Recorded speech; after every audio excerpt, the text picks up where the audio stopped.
नमस्कार, स्वागत है आपका जेएमएच न्यूज चैनल में। मेरा नाम है नवनीत जेएमएच। उत्तर प्रदेश से आ रही कई अहम खबरों के साथ करते हैं शुरुआत। उत्तर भारत के यूपी समेत कई राज्यों में पश्चिमी विक्षोभ की वजह से आपको बता दें बर्फबारी और हल्की बारिश शुक्रवार से शुरू हो गई। इसके बाद मैदानी इलाकों में न्यूनतम तापमान में बढ़ोतरी दर्ज हुई और लगातार आपको बता दें कई जनपदों में बारिश हो रही है। यूपी के कई जनपदों में आपको बता दें रविवार को भी बादल छाए रहे और आपको बता दें अधिकतम तापमान में बढ़ोतरी दर्ज हो सकती है। आईएमडी के अनुसार अगले सप्ताह भी कई जगहों पर हल्के से मध्यम दर्जे की बारिश की संभावना जताई गई है। विभाग ने जानकारी दी है कि 23 और 24 जनवरी को पंजाब, हरियाणा, दिल्ली और पश्चिमी उत्तर प्रदेश के ऊपर तेज सतही हवाएं चल सकती है।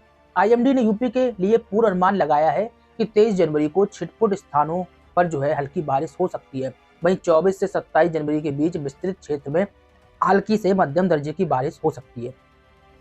खैर, अब बात कर लेते हैं। उत्तर प्रदेश के सीएम योगी आदित्यनाथ ने एक समीक्षा बैठक की है। समीक्षा बैठक के दौरान अप्रैल मई तक नगर निकाय चुनाव कराने के संकेत दिए हैं। बता दें कि सीएम योगी ने कहा है सरकार अप्रैल मई तक हर हाल में निकाय चुनाव कराएगी। इसके साथ ही सूबे के सीएम ने विधायकों और सांसदों को नगर निकाय चुनाव में जुटने के लिए कहा है।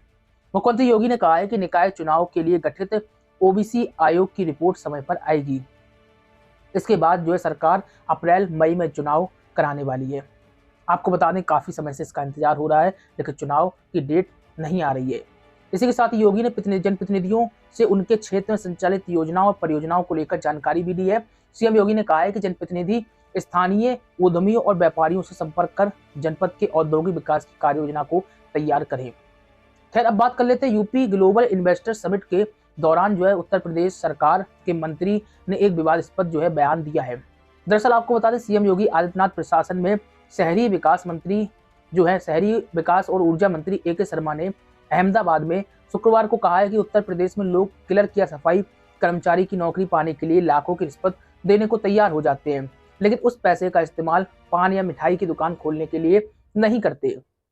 भारत में सबसे बड़े उपभोक्ता और सबसे सस्ता श्रम बाजार के रूप में प्रचारित करते हुए शर्मा के नेतृत्व में उत्तर प्रदेश सरकार के प्रतिनिधिमंडल ने यूपी ग्लोबल इन्वेस्टर समिट के लिए राज्य भर के उद्यमियों को आमंत्रित किया है। आपको बता दें ए के शर्मा ने शहर में एक रोड शो भी किया जहां 40,000 करोड़ रुपए के सौदे भी किए गए। अब बात कर लेते हैं यूपी बोर्ड से जुड़ी हुई एक बड़ी अपडेट आ रही है। यूपी बोर्ड की हाई स्कूल गणित विषय की परीक्षा 21 फरवरी को होगी और बोर्ड ने इस साल से हाई स्कूल परीक्षा का पैटर्न बदला है। 10वीं के छात्र छात्राओं को पहली बार ओएमआर सीट पर जवाब देने होंगे। 70 अंकों के प्रश्न पत्र में 20 अंकों के बहुविकल्पी प्रश्न यानी कि मल्टीपल चॉइस क्वेश्चन देखने को मिलेंगे, जिसका उत्तर परीक्षार्थियों को ओएमआर सीट पर देना होगा। शेष 50 अंकों के वर्णनात्मक प्रश्नों के जवाब परंपरागत तरीके से कॉपी करके लिखना होगा। एक राहत भरी बात यह है कि इस साल भी 70 नंबर पर पाठ्यक्रम की परीक्षा होगी। अब बात कर लेते हैं उत्तर प्रदेश अधीनस्थ सेवा चयन बोर्ड यूपीएससी ने जूनियर इंजीनियर और डिप्टी आर्किटेक्ट परीक्षा के नतीजे को घोषित कर दिया है। ये नतीजे लिखित परीक्षा के हैं, जिन्हें देखने के लिए कैंडिडेट्स को आधिकारिक वेबसाइट पर जाना होगा। ऐसा करने के लिए Uttar Pradesh subordinate service selection board की ऑफिशियली वेबसाइट का पता है upsc.gov.in। और आपको बता दें ये भर्तियां विज्ञापन संख्या 28/2016 के अंतर्गत निकाली गई थी। ऐसे कैंडिडेट जिन्होंने कंबाइंड जूनियर इंजीनियर और deputy architect general recruitment competitive examination 2016 दिया हो, वो वेबसाइट से जाकर नतीजे को चेक कर सकते हैं। बाबा बागेश्वर वाले इस समय काफी चर्चाओं में है। अलग अलग गुरुओं की प्रतिक्रियाएं भी आ रही हैं। छत्तीसगढ़ के बिलासपुर पहुंचे जगतगुरु शंकराचार्य स्वामी अभिमुक्तेश्वरानंद का एक बड़ा बयान देखने को मिला। उन्होंने दिव्य दरबार दिखाने वालों को चुनौती देते हुए कहा कि चमत्कार दिखाने वाले जोशीमठ आकर धसकती हुई जमीन को रोक कर दिखाएं, तब मैं उनके चमत्कार को मान्यता दूंगा। वही धर्मांतरण के मुद्दे पर उन्होंने कहा है कि धर्मांतरण के पक्ष में बोलने वाले या विरोध करने वालों के पीछे धार्मिक कारण नहीं है, इसके पीछे राजनीतिक कारण है। इसी के साथ ही अभिमुक्तेश्वरानंद का कहना रहा है कि ज्योतिष शास्त्र के आधार पर अगर वहां कोई भविष्य बताया जा रहा है और वह शास्त्र की कसौटी पर है तो हम उसे मान्यता देते हैं। हमारा कहना है कि जो भी धर्मगुरुओं की ओर से कहा जाए वो शास्त्र की कसौटी पर कसा हुआ होना चाहिए, मनमाना नहीं होना चाहिए।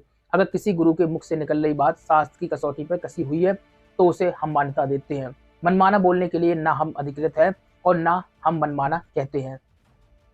वहीं आपको बता दें बागेश्वर धाम के पीठाधीश्वर पंडित धीरेन्द्र कृष्ण शास्त्री बीते कुछ दिनों से विवादों में तो है ही और इस समय तो काफी ज्यादा सुर्खियां बटोर रहे हैं। पंडित धीरेन्द्र कृष्ण शास्त्री पर अंधविश्वास फैलाने के तमाम आरोप लगे हुए हैं।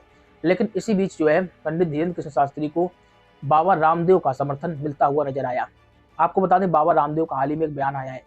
स्वामी रामदेव ने कहा है कि कुछ पाखंडी धीरेन्द्र शास्त्री पर टूट कर पड़े हैं और कुछ, आपको बता दें, बालाजी की कृपा, कुछ पूछ रहे हैं कि बालाजी की कृपा क्या है, हनुमान जी की कृपा क्या है। स्वामी रामदेव ने कहा है कि जिन्हें बाहर की आंखों से देखना हो वो धीरेन्द्र कृष्ण शास्त्री से पूछे, लेकिन जिन्हें तर्क वितर्क करना हो वो रामभद्राचार्य जी के पास आ जाओ, और चमत्कार देखना हो तो इनके शिष्य धीरेन्द्र शास्त्री के पास चले जाओ।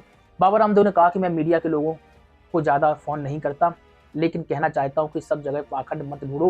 ये सच है जो दिख रहा है, और जो आंखों से दिख रहा है वो 1% है। आप लोग सनातन को आगे बढ़ाने के लिए काम करें। बाबा रामदेव एक तरफ से जो है समर्थन करते हुए नजर आए। अभी हमने आपको शंकराचार्य मुक्तेश्वरानंद का बयान बताया, बाबा रामदेव का भी बयान बताया। लगातार प्रतिक्रिया आएंगी जिस तरीके से, वो भी हम आपको बताएंगे। चैनल को सब्सक्राइब नहीं किया तो कर लीजिए, लाइक और शेयर करना मत भूलिए। हर काम खबर अपडेट आपको नॉन स्टॉप में मिलती रहेगी। फेसबुक पेज पर देख रहे हैं तो पेज को लाइक और फॉलो करिए। नमस्कार।